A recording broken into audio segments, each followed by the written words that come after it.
ጤና ይስጥልኝ። ይህ የሰሜናውያን ድምፅ ነው።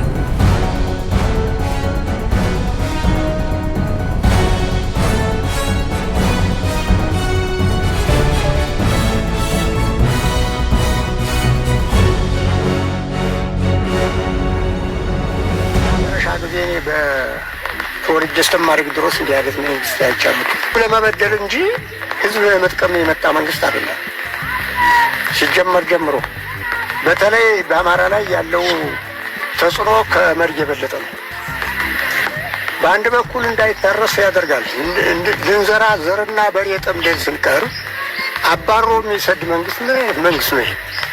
አንድ ግለሰብ እንኳ ባልይ ግለሰብ ይህን እርምጃ አይወስደው እና አልሙ ይባላል እንጂ ጥፉ ተጣፉ ይላሉ።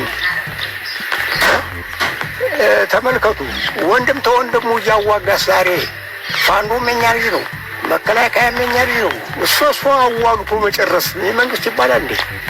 ደገሙ ወለጋን መንጥሮ የአማራ ህዝብ መንጥሮ ጫካውን ገብቶ እያመረተ 800 ኩንታል አንድ አርሶ አደር እያመረተ ለገበያ የሚያቀርብ ህዝብ፣ በሚሊዮን የሚቆጠር ህዝብ ተሰዶ ሲመጣ ምን እርምጃ ነው የወሰደ መንግስት?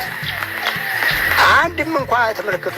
ፍትህ የማይሰጥ አቤቱታ ፍትህ የማይፈታ መንግስት።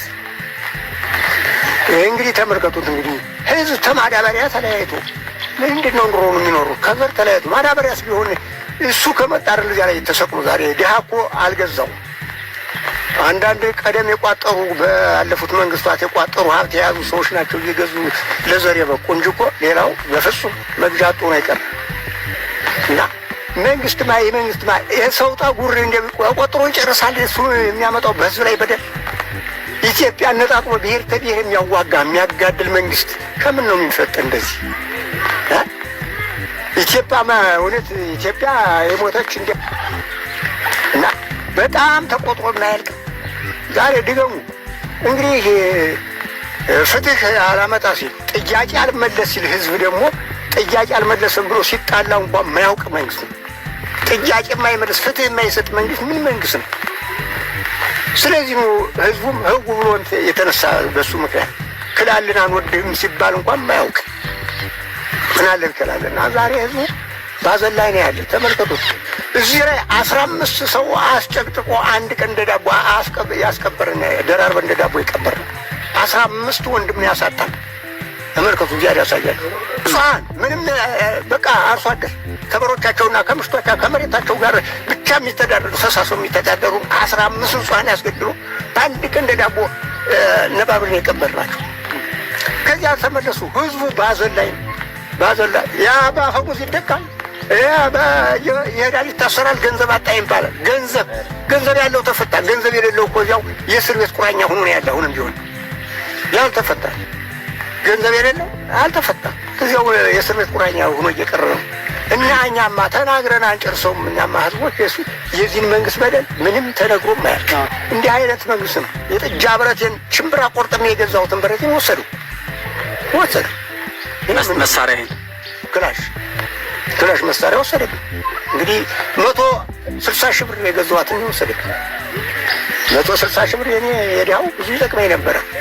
ወይም ገንዘቡን ቢሰጠኝም ያስመሰግነው ነበር በነጣ ሄደ እና ዛሬም ቢሆን ወደፊት እኔ እንጃ ህዝቡ ባዘን ላይ ነው ያለ።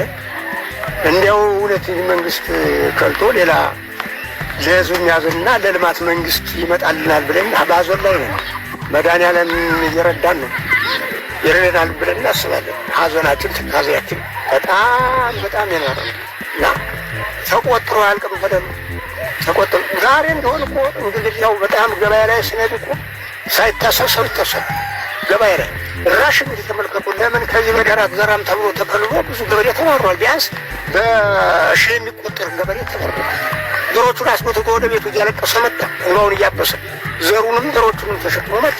በምን ምክንያት ነው እንዳትዘሩ ያደረጓል? የእኛ መናኸሪያ ነው። ለምን ትዘራላችሁ? የእኛ መናኸሪያ ነው የሚሆን። ከዚህ በደራ አዘሩም ተብሎ ተዘራ የተከለከለ የታገደ አልቀሰንተ ይኸው ሻፎባል። እኛ መውሮሯጫ ነው። አትዘሩም በለ የተከለከለ ያ እና ዘራችን ይዘን መጠናት እነዚያው በውድነት የገዛ ነው ማዳበሪያ መመለጥ ያርገው ከሀዘር ተለያይተናል። እንግዲህ ሄጅ ወደ ነገ ማለት ነው ነገ የአማራ ልጅ እወልዳለሁ መስሎት አብይ መስሎት ነው ህፃናትን እያስደበደበ መስሎት ነው ወንዱን የአማራይቱ ልጅ ወንዱን ወልድለት ነው ወንዱን ገና ጦር ለምን ተብሎ በህፃናት ላይ ለምን ችግር ካለበት የ7 ዓመት ህፃን እሺ ህፃን እኮ ያደገ ዝም ብሎ በከንቱ አይደለም ተቸግሬ ሳጨሰ ይመጣ ይስቄ ጠላና ርቄ ሽጬ ነው ያሳደጉት።